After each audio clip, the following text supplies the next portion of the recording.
Hello friends, my name is Mohammad Sajruddin. Welcome to my YouTube channel. अगर आप नए हैं तो चैनल को सब्सक्राइब कर लीजिए।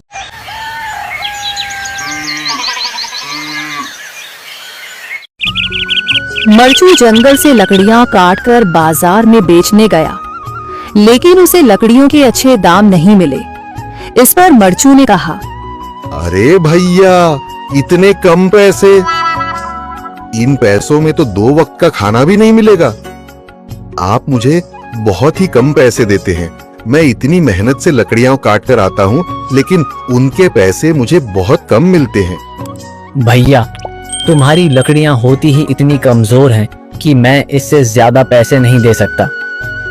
तुम्हारी लकड़ियों के बस इतने ही पैसे बनते हैं। अरे भैया, कुछ ज्यादा कर दो ना। वो क्या है ना कि इन पैसों का तो कुछ भी नहीं आता। मैं अपनी जिंदगी कैसे गुजारूंगा?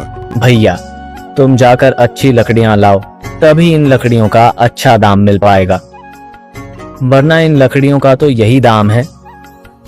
ये सुनकर मरचू बहुत ज्यादा परेशान हो गया और पैसे लेकर किराने की दुकान से सामान खरीदकर घर आ गया। घर पहुंचते ही मरचू की पत्नी सीता ने कहा, अरे जी, सामान ले आए आप? हाँ जी, सामान ले आया हूँ। सीता के चेहरे पर खुशी छा जाती है, लेकिन जब उसने सामान देखा, जी, इसमें तो बहुत थोड़ा सामान है। हाँ सीता, मुझे पता है कि यह सामान बहुत थोड़ा है, लेकिन मैं क्या करूं? मेरे पास जितने पैसे थे, मैं उतने का ही सामान लेकर आ गया हूँ। इस तरह हमारा गुजारा कैसे हो पाएगा जी? आपको तो पता ही है कि हम कितनी मुश्किलों से गुजारा करते हैं। हाँ हाँ, मुझे पता है, लेकिन मैं कर भी क्या सकता हूँ? मेरे पास इतने पैसे ही नहीं कि हम एक अच्छी जिंदगी गुजार सकें। इतनी मेहनत कर रहा हूँ, लेकिन फिर भी मेहनत का फल नहीं मिल रहा। इतनी मेहनत से अच्छी लकड़ी काट कर आता हूँ, लेकिन मुनासिब दाम नहीं मिलता। मैं तो बहुत परेशान हूँ। क्या करूँ? कहाँ जाऊँ? अरे जी, आप परेशान न हो, आप कोई और काम देख लें। मैंने कई बार काम तलाशने की कोशिश की, पर किसी ने भी मुझे काम नहीं दिया।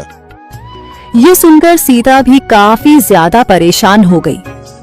मरचू से सीता की परेशानी नहीं देखी गई। उसने अपनी पत्नी सीता से कहा, मैं फिर से जंगल की ओर जा रहा हूँ। अरे जी, अभी मत जाइए ना, वैसे भी शाम हो रही है। आप कल चले जाइएगा, अभी मत जाइए। ठीक है, अगर तुम रोक रही हो तो मैं नहीं जाता। मैं कल चला जाऊंगा। इसके बाद मरचू गांव में घूमने के लिए चला गया। तभी उसे एक आदमी मिला और उसने कहा, कहाँ जा रहे हो भैया? और सुनाओ, क्या हाल चाल है? जिंदगी कैसे गुजर रही है? अरे भैया, तुम्हें तो पता है कि लकड़ियां काटकर कैसे गुजारा होता है। हाँ भैया, तुम सही कह रहे हो। और आसपास के जंगलों में अच्छी लकड़ियां भी नहीं है। इसके लिए तो जंगल के अंदर जाना पड़ेगा। पर जंगल के अंदर तो काफी सारे जंगली जानवर होंगे। मुझे बहुत डर लगता है भैया, मैं जंगल में कैसे जाऊंगा? हाँ भैया, जंगली जानवर तो होंगे, लेकिन अच्छी लकड़ियां तो वहीं से ही मिलेंगी। ये सुनकर मरचू बहुत ज्यादा परेशान हो गया, लेकिन वह आदमी बिल्कुल ठीक कह रहा था। जंगल के किनारे की सारी लकड़ियां कट चुकी थीं। अब सिर्फ जंगल के अंदर ही अच्छी लकड़ियां बची थीं। अगली सुबह मरचू लकड़ियां काटने जंगल की ओर चल पड़ा। जंगल में आने के बाद मरचू ने कहा, अरे, यहाँ पर तो लकड़ियां ही नहीं हैं। वो आदमी सही कह रहा था, लकड़ियों के लिए तो जंगल के अंदर ही जाना पड़ेगा। और जंगल के अंदर जाना क्या सही रहेगा? मुझे तो बहुत डर लग रहा है, क्योंकि वहां पर तो काफी सारे जंगली जानवर होंगे जो खतरनाक होंगे। अगर आज मैं जंगल के अंदर नहीं गया तो मैं आज घर पैसे लेकर नहीं जा सकूंगा, और फिर जब पैसे नहीं होंगे तो गुजारा कैसे होगा?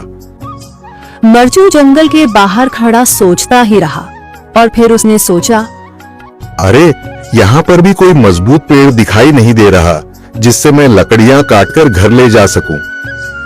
लगता है और अंदर जाना पड़ेगा। यही सोचकर मरचू जंगल के अंदर चला गया। अंदर जाने के बाद उसने इधर उधर पेड़ देखे, पर उसे कोई भी अच्छा पेड़ दिखाई नहीं दिया। यह सोचकर मरचू जंगल के और अंदर चला आया।